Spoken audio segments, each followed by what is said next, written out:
Previously on Launch Control. The battle between teammates was in a deadlock. After each driver secured a win to start the season, an off weekend for Pastrana handed a decisive victory to Higgins. 70.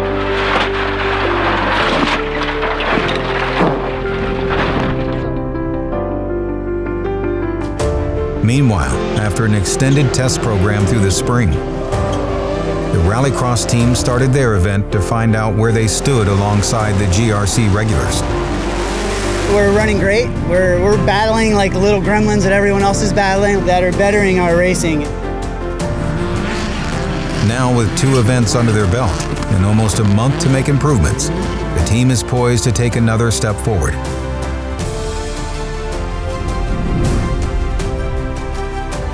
A new 2016 chassis is making its debut in Atlantic City. Manned by former Subaru World Rally Team star, Atkinson. While 3 cars are prepared to battle in Atlantic City, both Rally Team Subarus are also poised to start the Ojibwe Forest Rally. 5 cars, 2 events, all at the same time. It's all hands on deck this weekend. And expectations are high. This is Launch Control.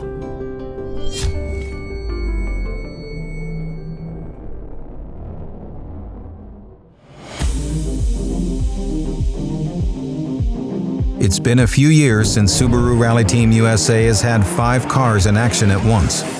2 rally cars are in Detroit Lakes, Minnesota, and 3 rallycross cars roll onto the boardwalk in Atlantic City. The latest addition to the roster, an all-new rallycross chassis manned by Atkinson. The 3-car team has their hopes high. It's always better to have more friendly faces than foes. Hey, these guys, I'm from Baltimore, hon. How you doing out there? At the Ojibwe Forest Rally, friends and foes seem like the same thing. Yeah, just ready to start Ojibwe Rally. Always a tough rally. Long night ahead of us with looking forward to some night stages. Good to have Travis back as well, so just ready to get in the car and get out on these stages. They're some of the best roads we get to drive on all year, really very challenging, lots of big crests, big jumps. So looking forward to getting going. While Higgins' Drivers' Championship is within reach this weekend, he has to get around his teammate Travis Pastrana. Higgins and Pastrana to the stages. Lasek, Isachsen, and Atkinson to the track. All the cards have been dealt. It's time to play their hand. The truth is, in motorsport, you can't be lucky until you're good. We're doing a lot of chassis testing. We've got the current crop of 15 cars, and then we've got the new 16X car. We've also brought in a number of drivers from outside of Rallycross to see what is their feedback on our current car. With some events under their belt, Subaru's test program returns to New Hampshire, set to take major strides forward. Drivers with a long relationship with STI are brought in to gather more feedback. Sometimes in any sport you have to look outside the box, and having too much of the same is very comfortable, but having myself and Chris here today, we're not regular drivers, so our feedback based on what the car's doing on this track today has got no emotional information based on a bad result that you may have had on a previous race. It's all on what the car's doing today at this part of the track. Combined with the data they've collected on the current cars, they can now benchmark them against the all-new 2016 chassis. The 16X boasts some of the technology and evolving ideas the team is exploring for the future. The cars are mad. It's the fastest thing I've ever driven. The first corner I nearly went straight off. It was pretty cool, but you adapt like anything and get used to it. Overwhelmingly, it's been positive. They've given us a few suggestions, and it's not going to be very difficult to work on those suggestions and create an even better chassis, which we can then replicate in the 16X car.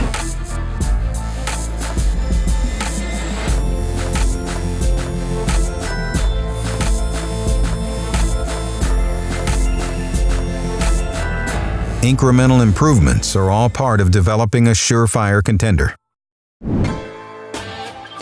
Back in Minnesota, the Ojibwe Forest Rally is underway. Both Subarus are on stage 1 and in the thick of it. Higgins and Drew are first on the road and are back in a familiar situation. A win here would secure their 6th Rally America title. But a flat tire puts a small kink in their plan. Then right 4 plus, 50 over crest, slippy braking, care late entry right. One team's struggle is another team's window of opportunity. Line left 5 minus, right 5. Travis Pastrana is teamed up with new co-driver Robbie Durant. So while they need to learn to work together, their teammates' puncture gives them the early lead. Higgins and Drew opt to drive it out instead of changing it on the stage. In doing so, they lose 37 seconds to Pastrana and Durant. Flat right, 40. Is it a rear right, is it? Yeah, flat right, 40. Right 5 plus in, okay, hug, 50. The 199 Subaru is fighting their own challenges this weekend. Being second on the road means driving through hanging dust. They'll see their lead evaporate over the next 2 stages. 100, right 6, crest, right 6, left 5 short. Over in New Jersey, the Rallycross team is in the midst of qualifying.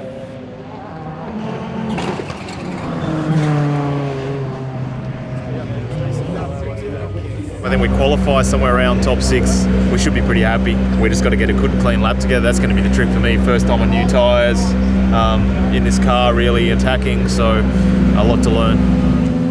Practice has shown the Subarus to be on pace, but a strong qualifying session is the first real measuring stick of progress. The hot weather means the tires will degrade quickly, so lap number 1 is key. Sverre is first on the track. Improvements are instantly visible, and Sverre is on pace. But a small technical issue puts the brakes on the session.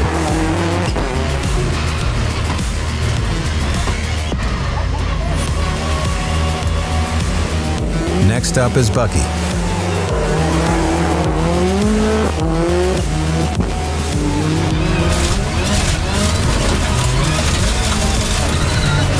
The longest track of the season suits Lasek's driving style, and he puts the Subaru mid-pack. And then it's time for Atco. Chris Atkinson is a former World Rally driver, so his driving pedigree is undeniable. Chris nails his hot lap and lays down a strong time.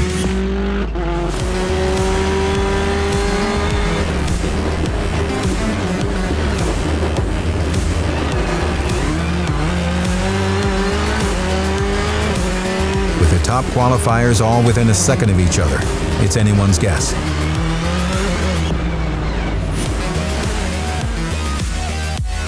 When the dust settles, Chris qualifies 6th overall, heading into day 2.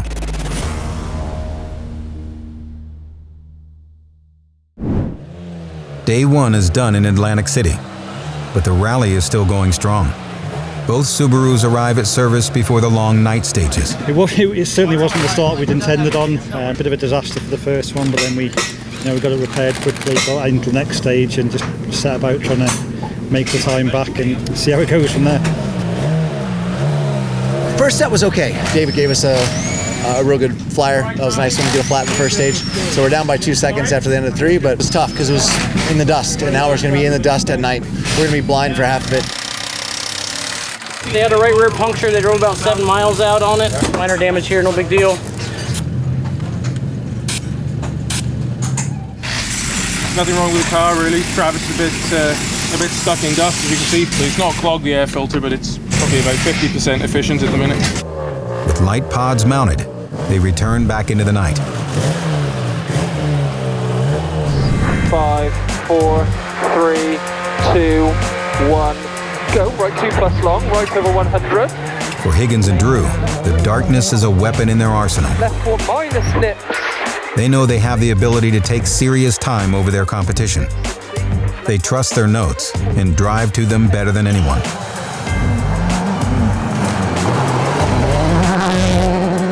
Pastrana and Durant, these stages are brutally tough. Driving into the dark with a new co-driver partnership and then adding clouds of dust to the challenge is a deal breaker.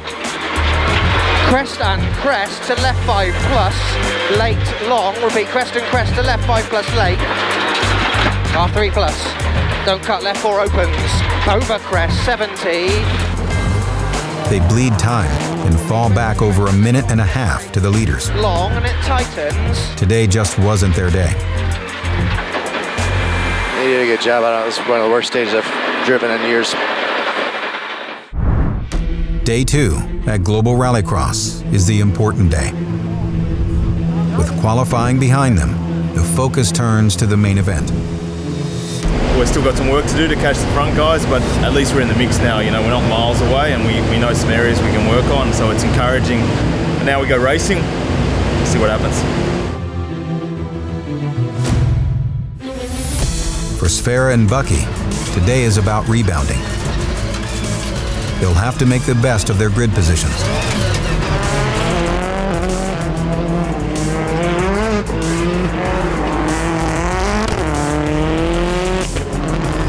Both the orange and the blue Subarus fight hard in the early heat.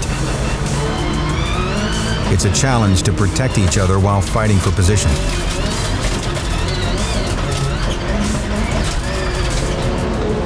Chris's 6th place should serve him well. Atkinson is the lone Subaru in his early heat. And the GRC regulars have a welcome gift for him.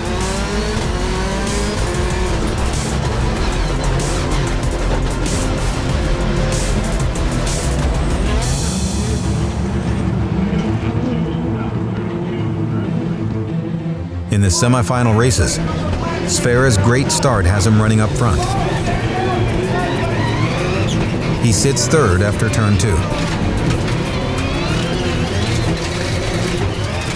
If he can hold the place, he'll go directly to the final.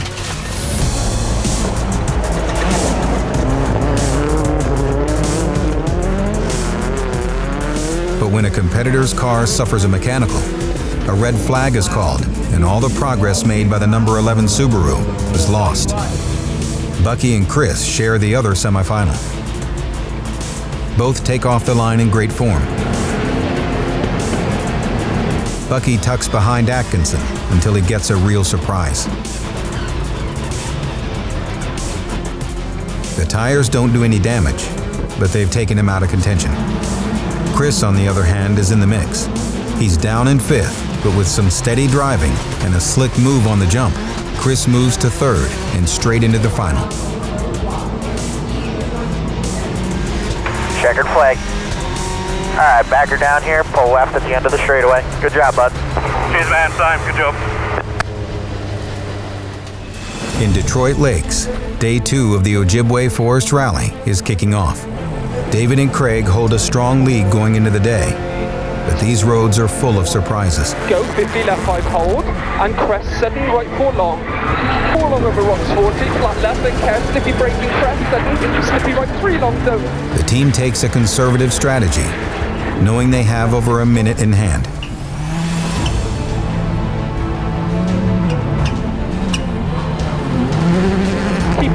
Keep out here. Right 4 long and left 6 minus, now over the crest, then flat right, keep braking, left 6 over crest, and right 4 plus times down over crest. For Pastrana and Durant, this race has gone from one they can win to one they can learn from.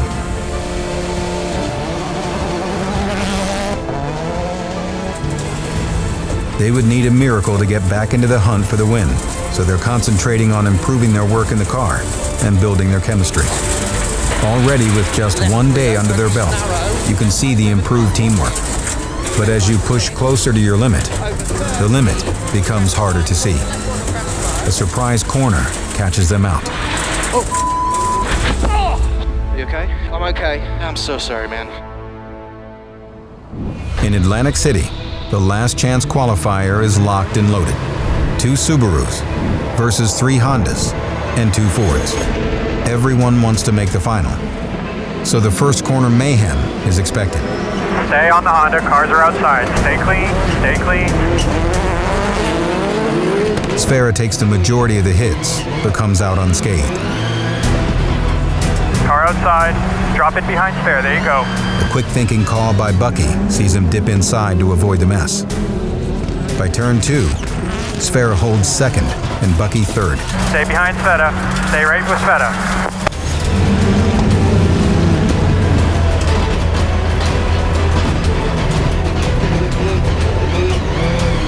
Dines Ford jumps ahead of Sverre on the Joker lap, but Sverre makes easy work of him.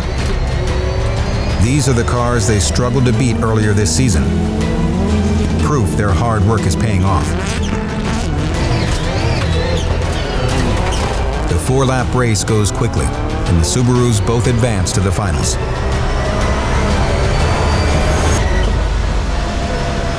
Got a lot of smoke on Isachsen. Get the fire extinguishers ready, please. But the return back to the pits proves more dramatic. We should be ready with a fire extinguisher. Fire! Fire! I'm here! Fire!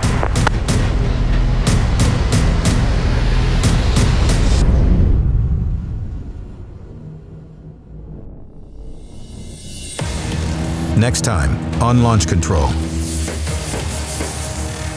With only 20 minutes until the Atlantic City final, the team attempts to get the number 11 car ready in time. Meanwhile, the rally team gets the final word on Pastrana's rally car. Both programs look to turn the page and capitalize on their strongest performances of the year. How will the Rallycross team fare in the 12-car final?